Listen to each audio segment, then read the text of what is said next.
저는 이제 환자분한테 그렇게 얘기 드립니다. 완치될 수 있다. 젊었을 때 어깨로 만들어질 수 있다. 동종 진피 조직을 이용한 보강 힘줄에 대해서는 이제 많이 들어서 잘들 알고 계실 겁니다. 일단 저희 병원에서 특히 제가 이 보강 힘줄을 쓰는 경우에는 힘줄 파열이 좀 큰 경우들이에요. 보통 우리가 힘줄 파열이 1cm가 안 되는 파열을 소형 파열, 1cm에서 3cm 정도 파열을 중형 파열, 3cm 이상을 대형 파열이라고 그러고요. 그 이상을 광범위 파열이라고 하는데요. 아시다시피 당연히 파열이 적을 때 봉합하는 것이 회복률이 빠르고 완치율도 좋으면서 재파열이 굉장히 떨어지거든요. 그래서 거의 저는 이제 환자분한테 그렇게 얘기 드립니다. 완치될 수 있다. 젊었을 때 어깨로 만들어질 수 있다. 이렇게까지 제가 장담을 하는 파열의 크기가 소형 파열입니다.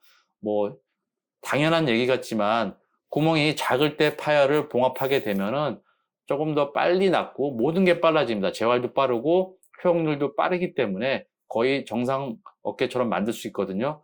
근데 이제 1cm부터 3cm가 되는 중형 파열부터는 조금씩 재파열 확률이 높아집니다. 특히 2cm를 굉장히 저희 어깨 수술한 사람들은 중요한 이 크기로 생각을 하는데요. 여러 가지 이제 연구 결과들이 굉장히 많은데 파열 크기가 2cm 이상이 넘어가면은 재파열 확률이 일반적인 소형 파열보다 거의 3배에서 4배까지도 재파열 확률이 높아집니다. 그래서 저희가 중요시하는 것은 어떻게 하면 이 2cm 이상의 중대형 파열을 가장 안정적이고 확실하게 봉합을 하면서 재파열이 안 되게 유지할 수 있냐, 이거를 굉장히 연구를 했거든요. 그래서 동종 진피를 이용한 보강 힘줄, 이 진피 제제, 가죽을 단단하게 보강시키는 것을 우선으로 하고 있습니다. 그래서 사이즈가 일단 크게 되면 다른 걸 떠나서 기계적인 강도를 높여줘야 되기 때문에 동종 진피를 이용한 보강 힘줄을 쓰는 술식을 사용하고 있습니다. 그래서 2cm, 3cm 넘어가는 분들은 자기 힘줄이 워낙 적기 때문에 그 위에 단단한 기계적인 강도를 최우선으로 해서 이런 보강 힘줄을 쓰게 되고요. 실제로 그림을 좀 보여드리겠습니다. 요 안에 이렇게 꺾어져 있어 보이는 요 조직이 힘줄입니다. 사실은 요 밑에가 상골두거든요. 힘줄이 여기 뼈 위에 부착이 돼 있어야지 정상 힘줄인데 떨어져 가지고 벌어져 있는 게 안쪽으로 말려 들어 있는 게 이 힘줄 보이는 모양입니다. 이렇게 들어보면은 이렇게 다 떨어져 있거든요. 그래서 일단은 봉합을 어떻게든 붙여놓는 게 제일 우선입니다. 이 기본적인 과정이 안 되면 아무리 보강 패치가 좋더라도 다시 떨어질 수 있기 때문에 기본 본인 힘줄을 뼈에다가 부착시키는 게 중요합니다. 부착은 이렇게 뼈에다가 나사를 받게 돼서 실을 꽤 넣게 되는데, 요새는 이제 뭐 녹는 나사를 이용해서 뼈에 받기도 하고요. 저 같은 경우는 실 뭉치가 안에 들어가서 플라스틱 조직이 아예 없는 실 조직만으로 뼈에 심은 다음에 이 실을 이용해서 봉합을 하게 되겠습니다. 여기 보면 이렇게 하얗게 보이는 게 실 뭉치인데요. 이게 뼛속에 들어가면 잡아 당기면서 쪼그라들면서 빠지지 않게 걸리게 됐기 때문에 나사와 같은 효과를 나타내게 돼서 이렇게 하나씩 이제 힘줄을 꼬매게 됩니다. 이렇게 다 꼬매게 되면 이렇게 실 쪼가리를 다 일일이 떠가지고요. 꼬매게 되면 1차 봉합이 이렇게 됩니다.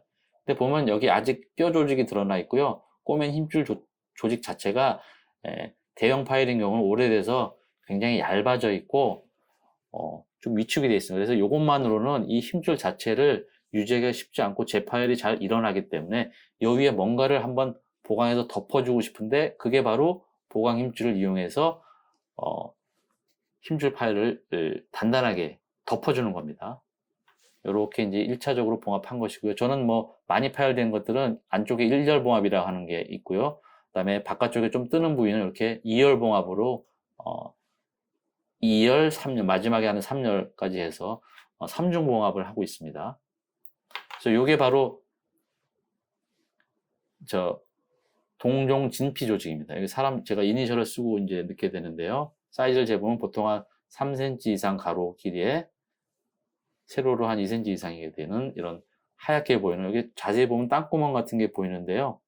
이게 이제 동종 진피를 이용한 회전근개 힘줄 보강술이 되겠습니다. 요거를 새로 뭐 다른 이 수술 부위를 째는 게 아니고요. 요 안에 내시경 구멍을 통해서 이제 실을 넣어서 넣게 됩니다. 넣게 되면 이렇게 들어가게 되는데요. 요거를 다시 당겨다가 3열 봉합을 하게 되면, 이런 식으로 봉합을 하게 되면 아까 요 밑에가 처음에 1열 봉합한 힘줄 조직이 들어있을 테고 그 위에 이렇게 덮어서 단단하게 3열로 실로 연결해서 마지막 최종 덮어놓은 힘줄 모습입니다. 아까 밑바닥이 안에가 뼈 안쪽이 휑하게 보였던 게 다 닫혀져 가지고 이렇게 깨끗하게 이렇게 나사들 3열 봉합까지 해서 잘 단단하게 예쁘게 이제 봉합된 걸 보실 수가 있습니다.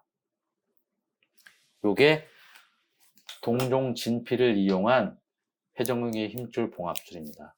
기본적으로 처음에 보여줬던 힘줄 파열이 굉장히 큰 경우, 그 다음에 초기에 이런 단단한 기계적인 강도가 필요할 때 이런 동종 진피를 이용한 힘줄 보강술을 하게 되겠습니다.